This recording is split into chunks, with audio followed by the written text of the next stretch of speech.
makna daripada kalam Al-Imam Al-Habib Ahmad bin Zain bin Alawi rahimahullah. Wazkur bi annaka an qalilin sa'iru fi batni qabrin min falatin balqa'i.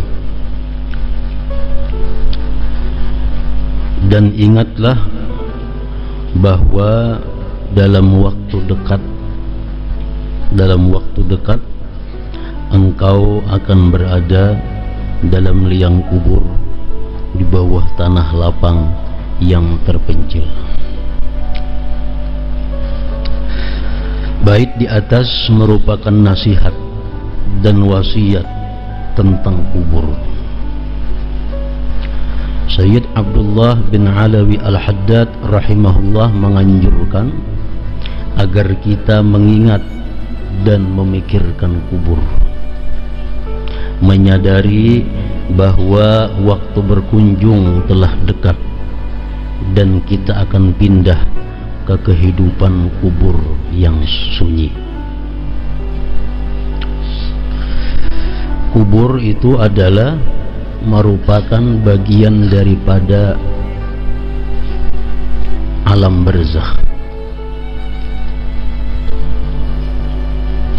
dan alam barzakh itu adalah merupakan babakan pertama daripada hari akhirat. Keadaan atau kejadian yang terjadi di alam barzakh itu kada bisa dilihat dengan mata zahir dan kada bisa didengar dengan telinga, kecuali orang-orang yang dikehendaki Allah Subhanahu wa ta'ala. Jadi kubur secara zahir adalah merupakan lubang atau lahat yang luas panjangnya kurang lebih 1,5 meter kali 2 meter. Itu yang terlihat mata kepala kita. Nanang kita lihat waktu kubur itu berbentuk 1,5 meter misalnya kali 2 meter, itu masih dalam alam dunia. Nah, namun begitu mayit sudah diletakkan di dalam kubur dan sudah ditutupi dengan tanah, nah maka yang terjadi di bawah itu adalah alam barzakh. Kada lagi disebut dengan alam dunia ini. Kada kau lagi dilihat, dikontrol di bawah tanah itu dengan mata atau telinga, kecuali orang-orang yang diberi Allah ilmu mukasyafah, ilmu mengetahui hal-hal yang gaib, seperti Rasulullah sallallahu alaihi wasallam.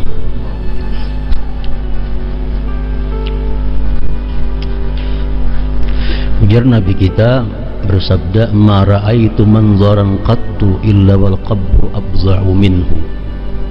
Tidak pernah aku melihat satu pemandangan yang lebih seram, pemandangan yang lebih mengerikan daripada kubur. Di Rasulullah mengatakan bahwa pemandangan yang mengerikan itu yang pernah aku lihat adalah kubur.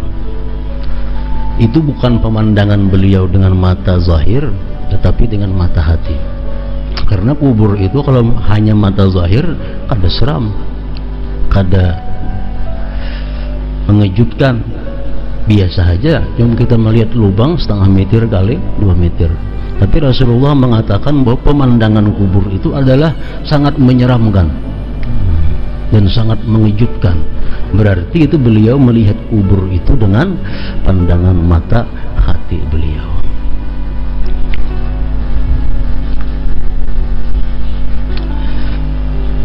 Rasulullah bersabda lagi, inna lil qabri baghtah walau salima aw naja minha la naja Sa'd bin Mu'adz. Bahwa ujar Nabi kita, kubur itu mempunyai himpitan. Artinya siapapun yang masuk ke dalam kubur itu pasti dihimpitnya. Nah, ini pun bagian daripada alam barzakh. Kita kada bisa mengetahui, kada bisa melihat, membayangkan kayak apa kubur itu menghimpit. Baik orang yang saleh, baik orang yang kafir, baik orang tua, baik kekanakan, begitu masuk kubur pasti dihimpitnya. Dalam hadis lain beliau mengatakan tidak ada satu orang pun yang selamat daripada himpitan kubur. Cuma berbeda-beda aja himpitannya. Jikalau ada orang yang selamat daripada himpitan kubur, ujar Nabi kita, niscaya Sa'ad bin Mu'az akan selamat daripada himpitan kubur itu.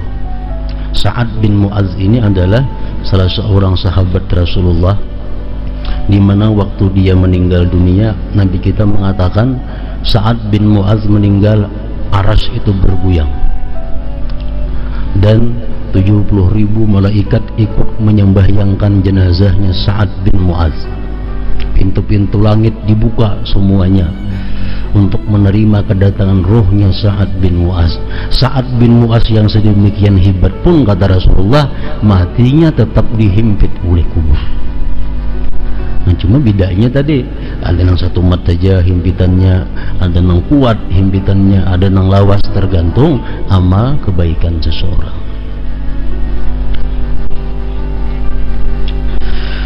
Jadi sesuatu yang sifatnya alam barzakh, yang kada bisa dicerna akal, kada bisa dilihat mata, itu sepenuhnya kita hanya percaya kepada Rasulullah yang menceritakan dan percaya kepada Al-Quran.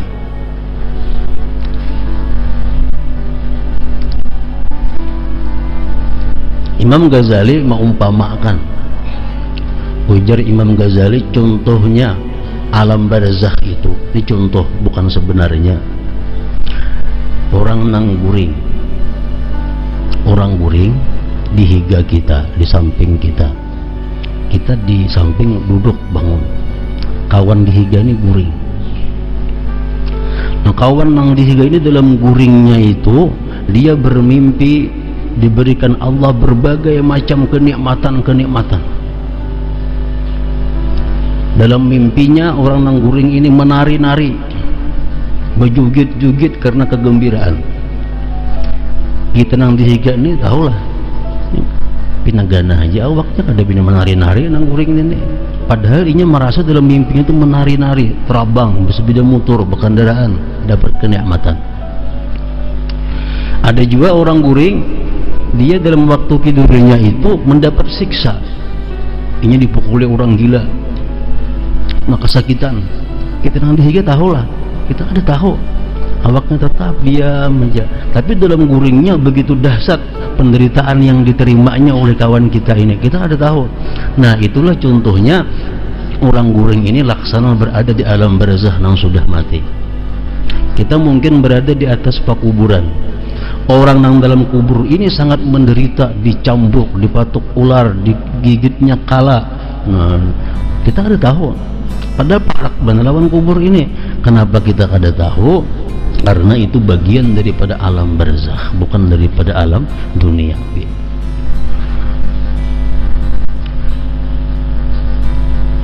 Orang yang hidupnya kafir, orang yang hidupnya saikungnya hidupnya ahli ibadah. Al-Quran, hadis sudah mengatakan orang yang kafirnya akan disiksa dahsyat dalam kuburnya. Orang ahli ibadah ini, hadis mengatakan dia akan dapat kenikmatan-kenikmatan di dalam kuburnya. Bongkar kubur itu keduanya sama aja. Kalau pun sebuting ini kuburnya mewah ada, sebuting ini kamarnya kuburnya berapi kan ada juga. Kenapa? Sebabnya karena kita melihat dengan mata kepala kita. Sedangkan yang dialami oleh dua kubur ini adalah yang terjadi pada alam barzakh itu. Di dalam kubur disebutkan oleh Rasulullah, datang dua malaikat. Malaikat datang, makhluk Allah kepada kita, makhluk yang belum pernah kita kenal. Awaknya, bentuk tubuhnya panjang besar, awaknya hirang macam belakin, matanya ganal, pokoknya menakutkan. Datangnya ke kubur itu, mendatangi orang yang hanya dipataknya. Kalau kita berpikir dengan akal, jalan mana datangnya? yang dalam kubur didudukkan oleh malaikat itu. Kalau duduk apa lagi rendah. Nah, ini bicara tentang alam barzakh. Jangan lagi digunakan akal pikiran untuk menghadapi hal-hal yang seperti itu. Ini kisah alam barzakh. Jadi malaikat munkar dan nakir ini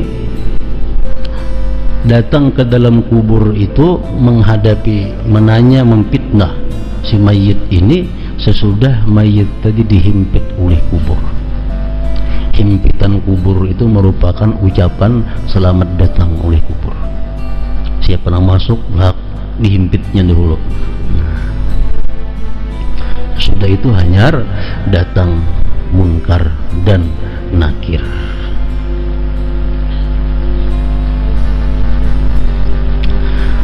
Pertanyaan-pertanyaan yang dilontarkan oleh munkar nakir itu kepada mayit ini, itu marahnya fitnah kubur. Orang yang kada berhasil dalam fitnah kubur, dia akan mendapat azab kubur.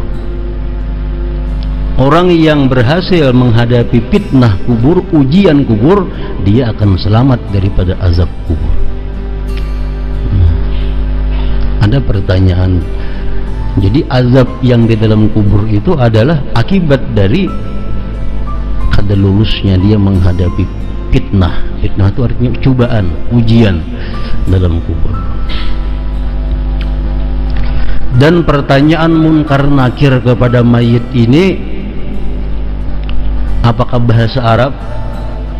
Kalau nang mati orang bangsa Arab, apakah bahasa Inggris? Kalau mati orang Inggris, itu kada dijelaskan. Tapi yang jelas munkar nakir ini menanyakan kepada mayit dengan kata-kata yang dimengerti oleh mayit, yang dimengerti oleh seseorang yang sedang ditanya itu. Dan pertanyaannya, banyaknya soal itu kada rata tiap-tiap orang. Ada soal nang selengkapnya, ada soal sebuting dua aja, jadi kada sama. Munkar nakir itu memberikan pertanyaan nang lengkap. Itu pertanyaan munkar nakir ditanyakan kepada kita, ujar munkar nakir, mar rabbuka wa man nabiyyuka wa man nabiyyuka wa ma imamuka wa ma kiblatuka wa man ikhwanuka wa man ikhwanuka wa ma i'tiqaduka wa ma taqulu bihadzal rajul. Nah, kalau macam itu pertanyaan itu selengkapnya. Marabbuka, siapa Tuhan engkau? Wa man nabiyyuka, siapa nabi engkau? Wa ma imamuka, apa imam engkau? Wa ma kiblatuka, apa kiblat engkau? Waman ikhwanuka, siapa kawan-kawan engkau? Wama i'tiqaduka, dan apa i'tiqad engkau? Wama taqulu bihadzal rajul, apa yang kamu kata tentang ini laki-laki? Hadir di kubur itu ada seorang laki-laki. Laki-laki ini siapa? Nah, bahasa kitanya. Orang yang beriman akan mudah menjawab pertanyaan itu. Allahu Rabbi, Allah Tuhanku, Muhammadun Nabiyyi, Muhammad nabiku, wal Qur'anu imami, Quran imamku, wal Ka'batu, Ka'bah kiblati, kiblatku, wal muslimun, orang-orang Islam, ikhwani, kawan-kawanku. La ilaha illallah Muhammadur Rasulullah, i'tiqadi, i'tiqadku. Wa hadzal rajul, ini laki-laki, huwa ialah Muhammadun sallallahu alaihi wasallam alladzi ja'ana bil bayyinati wal huda. Ini laki-laki adalah Muhammad yang datang kepada kami membawa petunjuk dan keterangan. Itu kalau dia beriman, dia akan dapat menjawab pertanyaan itu. Jadi setiap orang mati di dalam kubur itu pasti ada dihadirkan Nabi kita, pasti ada dihadirkan Nabi kita. Ditakuni, ini siapa? Kalau kita dalam dunia kita beriman, kita akan dapat menjawab, hadza Muhammad Rasulullah ja'ana bil huda wal bayyinat. Ini adalah Muhammad Rasulullah yang datang kepada kami dengan petunjuk dan keterangan. Nah, kalau macam itu untuk menjawab itu, bujur jawabannya, terdengar suara dari langit, qad sadaqa abdi, telah benar hambaku, telah benar hambaku. Lalu ada perintah Allah lagi selanjutnya kepada malaikat-malaikat itu, fa'aprisuhu minal jannah, ambilkan dia hamparan daripada surga, wa albisuhu minal jannah, beri pakaian dia dari pakaian surga, waftahu lahu baban minal jannah, bukakan bagi dia pintu dari surga, lalu dia mendapat bau harum-haruman surga dan segala macam kenikmatan surga. Nah, orang yang macam ini di dalam kuburnya kada terasa kiamat hari, walaupun kiamat itu mungkin ribuan tahun lagi, tapi oleh karena kenikmatan yang diterimanya kada terasa, begitu cepatnya terjadinya kiamat, dibangkitnya orang di dalam kubur. Nah, lain halnya orang-orang munafik, orang-orang nang durjana, orang-orang yang lebih banyak dosa daripada pahalanya. Begitu ditakuni dia, marabbuka, dijawabnya kada ada bayangan apa jawabannya. Waman nabiyuka, wama imamuka, kada tahu juga. Apa kiblat, kada tahu juga. Ini laki-laki ini siapa, kada kenal. Nah, hanya turun ada bunyi suara dari langit yang mengatakan, kadzaba abdi, ini hambaku ini pendusta, hambaku ini pendusta. Fa'aprisu lahu minan nar wa albisuhu minan nar waftahu lahu baban minan nar. Ujar Tuhan, wahai malaikat, cariakan hamparan daripada neraka, ambilkan pakaian daripada neraka, bukakan pintu neraka ke kubur ini sehingga hawa panas neraka selalu masuk ke dalam kubur itu. Ini semuaan adalah alam barzakh yang kadang-kala kita lihat dengan mata kita, kadang-kala kita dengar dengan telinga kita. Makanya ujar Nabi kita, al-qabru imma hufratun min hufarin niran aw rawdatun min riyadil jannah. Kubur itu adalah ada kalanya satu jurang daripada jurang-jurang yang ada di neraka, atau kubur itu merupakan satu taman dari taman-taman surga. Nah, bagi orang yang matinya beriman, orang yang selamat berhasil daripada fitnah kubur, dia kubur itu laksana taman daripada taman-taman surga. Makanya rancak kita berdoa kalau itu, Allahumma ja'al kuburahum min riyadil jannah, ya Allah jadikan kubur mereka itu taman surga. Wala taj'alhum hufratan min hufarin niran, jangan kau jadikan kubur mereka itu jurang daripada jurang api neraka. Nah, jadi kubur, fitnah kubur wajib kita percaya kepadanya bahwa itu adalah hak benar. Nah, kemudian lagi yang wajib kita percayai adalah azabul qabr, azab kubur, termasuk keimanan yang wajib percaya bahwa di kubur itu ada azab atau nikmat. Itu wajib kita percaya. Ada yang berupa ular azabnya, ada yang berupa kala, ditambah lagi dalam kubur itu ada berupa api yang dikirimi Allah kepada orang-orang yang fasik, yang kafir kepadanya. Dalam beberapa hadis Rasulullah Sallallahu Alaihi Wasallam menyatakan ada beberapa kelompok manusia yang terhindar daripada fitnah kubur. Artinya dalam kubur inya ini kada dicoba, dalam kubur inya kada diuji, otomatis selamat daripada azab. Karena azab itu sesudah ujian. Kalau orang itu terhindar daripada ujian, kalau orang itu terhindar daripada pertanyaan munkar nakir, otomatisnya ada diazab. Pertama, ujar Nabi kita, yang selamat daripada fitnah kubur itu adalah orang yang mati sebagai syuhada fisabilillah, orang yang matinya terbunuh dalam peperangan di jalan Allah. Ini matinya los, artinya kada tahu ujian, kada tahu tes, kada tahu, ini tahu selamat dalam surga. Yang kedua, ujar Nabi kita, orang-orang yang mati dalam keadaan murabita. Murabita ini orang-orang yang tugasnya menjaga perbatasan antara Islam dan bukan Islam. Misal kampung, di kampung Islam, sebelahnya balah kampung kada Islam. Inya ini tugas gawiannya menjaga perbatasan ini, nah berkeliling jaga perbatasan. Walaupun nya kada perang, cuma tugasnya menjaga perbatasan supaya orang kafir jangan masuk. Nah ini pun kalau inya mati selamat daripada fitnah kubur. Yang ketiga, orang yang mati malam atau siang Jumat.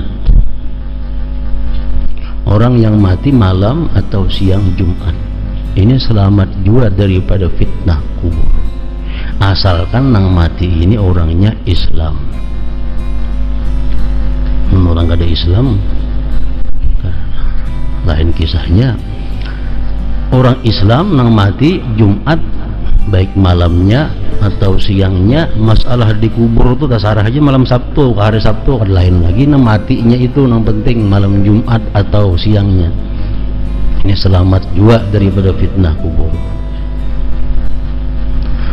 Kayak apa aja umpamanya orang itu minum arak, orang itu katuju berjudi, tapi hari Jumat mati. Ini antara dua.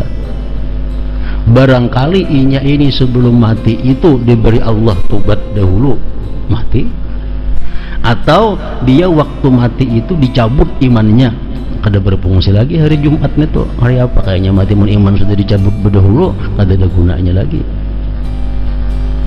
Nah jadi misalnya ada kawan kita Islam belum sembahyang belum kadainya, nah gawiannya macam-macam, timbul mati malam Jumat. Kalau ini Allah sayang, Allah berikan dia tobat sebelum beberapa saat sebelumnya mati, sehingga dihabiskan dosanya, dicabut malam Jumat. Atau di waktu dia menghadapi malaikat maut, imannya gugur. Karena waktu kita menghadapi malaikat maut itu macam-macam cobaan, macam-macam fitnah yang bisa mengeluarkan iman kita. Nah kalau di situ gagal, iman kita sudah keluar, walaupun mati malam Jumat, kada ada lagi nilainya. Yang ketiga, tadi sudah Jumat tadi. Yang keempat, orang yang selamat daripada fitnah dan azab kubur itu adalah orang-orang yang beriman, yang beragama Islam, artinya yang matinya itu mati sakit parut. Man qatalahu batnu, orang yang dibunuh oleh perutnya. Contohnya seperti orang yang karena muntabir. Nah, karena muntabir matinya itu matinya adalah selamat daripada fitnah dan daripada azab kubur. Yang kelima, orang-orang yang setiap malamnya membaca surah Tabarak.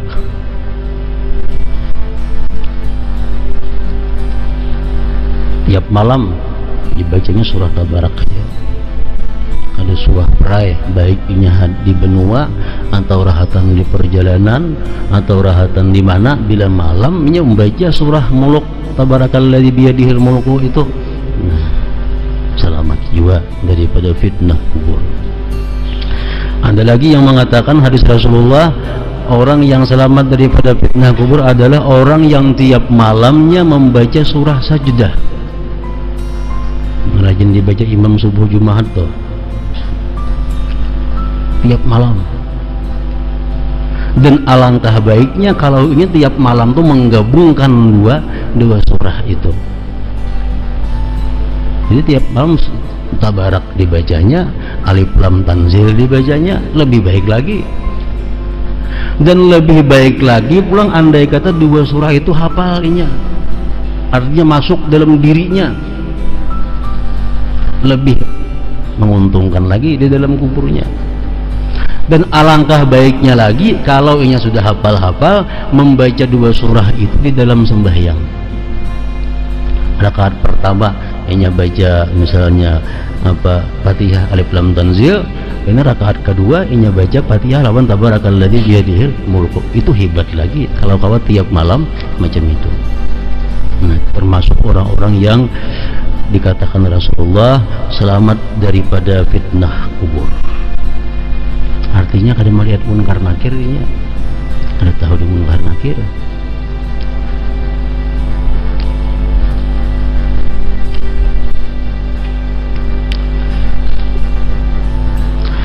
Jadi fitnah kubur, pertanyaan munkar nakir itu dialami oleh semua orang. Di dalam kitab mengatakan, kitab ngarannya Al-Qiyamatus Sughra. Dalam kitab Al-Qiyamatus Sughra itu disebutkan bahwa setiap orang yang mati, baik kakanakan, baik nang tuha, baik orang kafir, baik orang Islam, baik nang matinya tinggalan di laut, baik nang matinya hancur dimakan buaya, baik nang apapun, tetap ditanya oleh munkar nakir. Nah, kecuali orang-orang yang tersebut tadi yang selamat, yang dipelihara daripada fitnah kubur.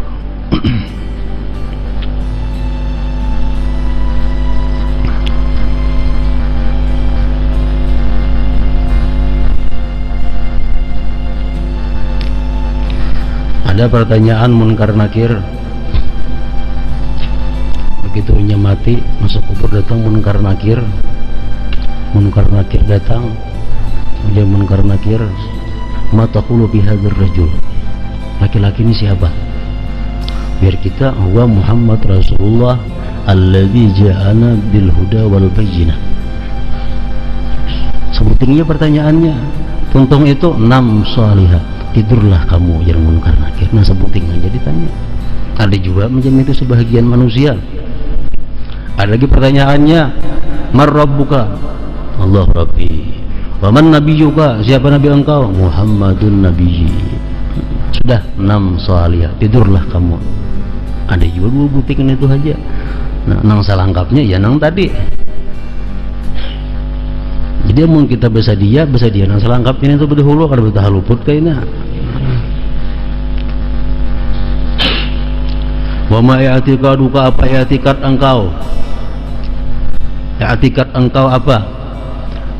La ilaha illallah Muhammadur Rasulullah i'tiqadi. La ilaha illallah Muhammadur Rasulullah adalah i'tiqadku. Baik, di atas juga menasihatkan kita untuk bersiap-siap menghadapi kematian.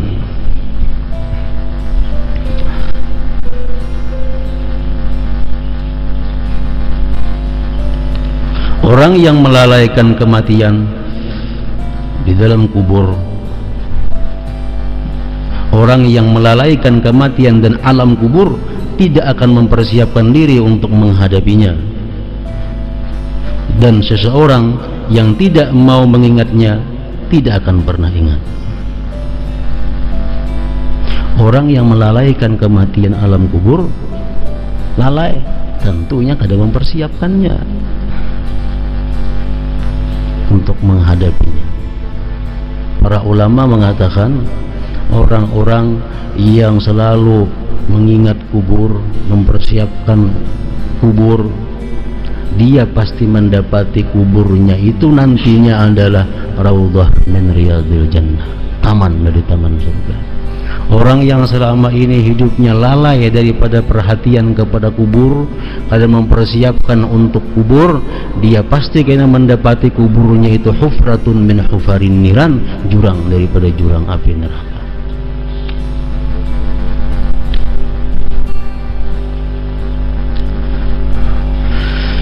Allah Ta'ala berfirman, Qul innal mauta alladhi tafirruna minhu fa innahu mulaqikum thumma turadduna ila alimil ghaibi wasyahadah wa yunabbi'ukum bima kuntum ta'malun. Katakanlah, Sesungguhnya kematian yang kamu lari darinya, itu akan menemui kalian. Kitanya modelnya lari daripada kematian, padahal justru kita yang mendatangi kematian itu. Kita yang mendatangi kematian itu. Kemudian kalian akan dikembalikan kepada Allah yang Maha mengetahui yang gaib dan nyata. Lalu Dia beritakan kepada kalian apa yang telah kalian kerjakan. Di dalam tubuh manusia, setiap tubuh kita nih, manusia ini, itu ada mengandung, ibarat wahyu itu ngarannya kamera. Kamera ini yang sangat canggih, sangat halus, dan kita kada tahu andaknya di mana. Pokoknya dalam tubuh ini ada kamera. Kamera ini tugasnya apa? Merekam apa yang kita kerjakan, merekam apa yang kita ucapkan. Semuaan ada.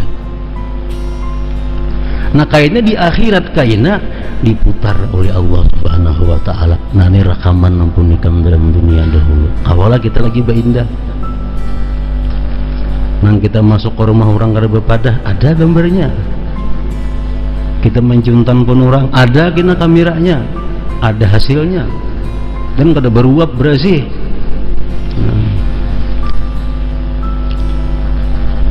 Orang melakukan zina, walaupun dia bersembunyi di tempat yang sunyi, ada kena kelihatan, nya berzina. Ini kan berzina lawan siapa? Lawan laki orang, lawan bini orang, atau lawan siapa? Semuaan ada lengkap datanya dan tertulis harinya hari anu, jam sekian, tanggalnya anu, tahun sekian, di tempat anu. Kaulah kita lagi maindah, kaulah kita beralasan, kada kaulah lagi. Nah, jadi rekaman-rekaman itu bisa kita hapus dalam dunia, nama-nama kada baiknya. Dengan apa cara menghapus itu? Dengan tobat kepada Allah Subhanahu wa taala. Nah, orang melakukan mencuntan, ada rekamannya, ada gambarnya. Nah, supaya dihapus, tobat kepada Allah. Nah, terhapus rekamannya ada lagi.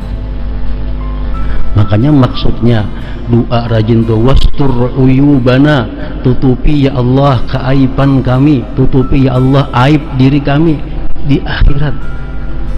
Kalau dalam dunia kita kada seberapa supan, paling-paling berapa ribu orang nang tahun dalam dunia ini kalau kita berbuat jahat. Tapi kalau di akhirat, semuaan makhluk akan melihat apa yang kita kerjakan di dalam dunia ini.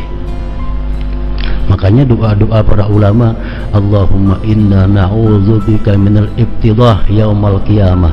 Ya Allah, aku berlindung kepada engkau, dengan engkau, daripada apa? Daripada dipermalukan hari kiamat kaina. Dipermalukan di hari kiamat. Kenapa? Rekaman hidup kita dilihat oleh orang banyak. Segala macam nang kada baik pun dilihat oleh orang banyak. Kita kada kau bakuling. Itu maksudnya fayunabbiukum bima kuntum ta'malun. Allah mengkhabarkan kepada kalian dengan apa yang kalian berbuat. Allah mengabarkan itu bukan dengan kata-kata jam dulu hari anu, bukan dengan demikian, tapi dengan cara seperti itu. Itu diistilahkan oleh hadis, oleh Quran. Dalam jiwa kita ini ada malaikat rakib, ada malaikat atid, ada malaikat macam-macam. Nah, itulah bahari ya malaikat itu ngarannya. Nah, kalau wahyu di awak kita ada sesuatu yang bisa merekam apa segala perbuatan kita. Jadi seorang laki ada berbuat yang kada baik, nah minta ampun, minta maaf lawan bini. Seorang bini ada yang berbuat kada baik lawan lakinya, ada yang mengkhianati lakinya, minta ampun dalam dunia ini. Daripada kayaknya di situ ketahuan laki berbuat yang kada baik, kada kau minta ampun lagi. Kenapa? Karena sudah habis masa ampunan. Di situ hanya masa pembalasan. Marahnya yaumul jaza adalah hari pembalasan, bukan hari beribadah di situ, bukan hari berdoa, kada ada lagi. Di situ hanya hari pembalasan. Dan Rasulullah sallallahu alaihi wasallam bersabda, "Aktsiru min dzikri hadimil ladzat." Perbanyaklah mengingat penghancur segala kenikmatan, kematian maksudnya.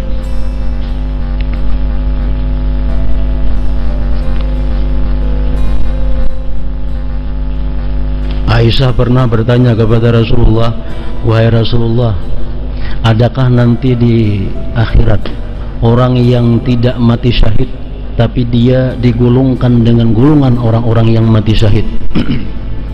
Kata Rasulullah, "Na'am, ada." Matinya kada mati syahid, mati di rumah, mati nyaman, tapi di akhirat kayaknya bergabung dengan orang-orang syuhada. Ada itu, jar Nabi. Siapa itu wahai Rasulullah? Kata Aisyah. Nanti kita menjawab, orang yang ingat mati setiap hari ini paling kada 20 kali. 20 kali ingat lawan kematian. Dalam hadis lain Rasulullah bersabda, "Man qala fi yaumin 25 marrah." Siapa yang dalam sehari mengata 25 kali. Sudah kita baca dulu, Allahumma barik li fil maut wa fima ba'dal maut, 25 kali sehari. Summa mata ala firasyi, kemudian dia mati di hamparannya, mati ditilam. A'tahullah ajr syahid, Allah berikan dia pahala orang syahid. Nah, di akhirat kayaknya dia berkumpul dengan orang-orang yang syahid. Dalam sehari semalaman dia membaca 25 kali, Allahumma barik li fil maut wa fima ba'dal maut. Siang kah, malam kah, bisukan kemarin, pokoknya dalam 24 jam 25 kali membaca itu. Dalam riwayat lain, aksiru min zikril maut fa innahu yumahhisu dzunub wa yuzahidu fid dunya. Perbanyaklah mengingat maut, sebab mengingat maut akan membakar dosa-dosa dan menjadikan seseorang hidup zuhud di dunia.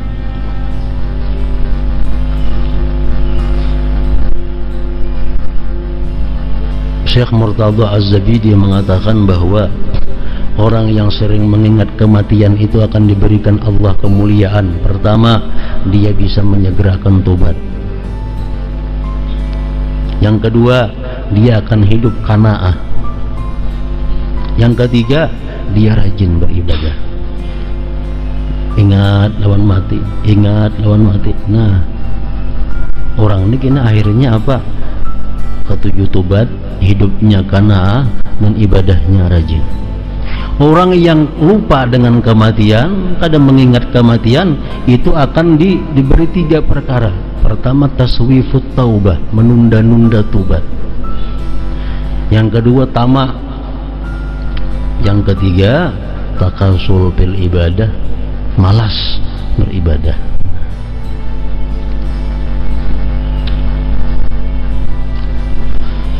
Al-Hasanul Basri rahimahullah berkata, setiap kali kulihat seseorang berakal, maka dia pasti takut terhadap kematian. Rabi bin Khaisam rahimahullah berkata, andai saja sekejap hatiku melupakan kematian, maka hatiku akan menjadi rusak.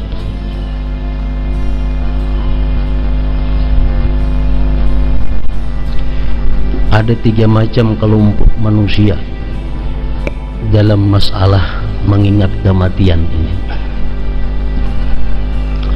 Ada manusia yang jarang sekali mengingat kematian, ngarannya munhamik. Kelompok ini munhamikun bidzunub, orang yang bergelimang maksiat. Dia jarang sekali mengingat mati.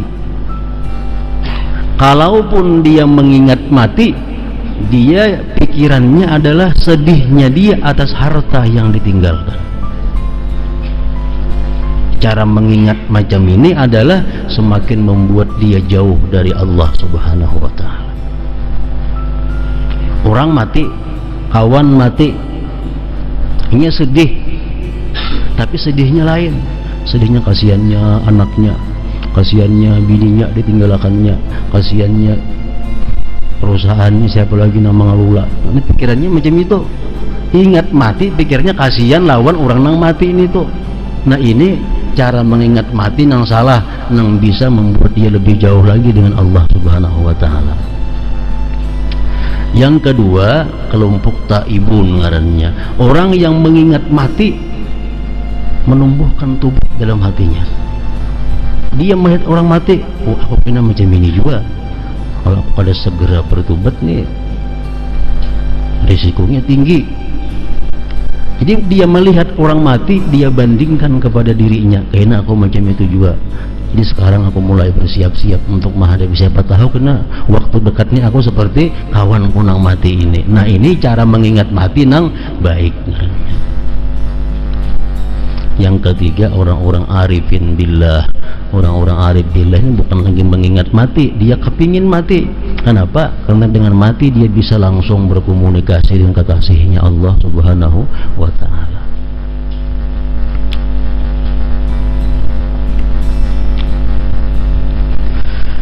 Cara mudah untuk mengingatkan manusia pada maut adalah dengan mengingatkan kematian saudara atau temannya.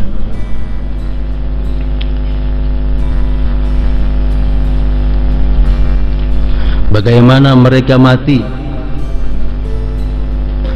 dan sepinya tempat yang ditinggalkan.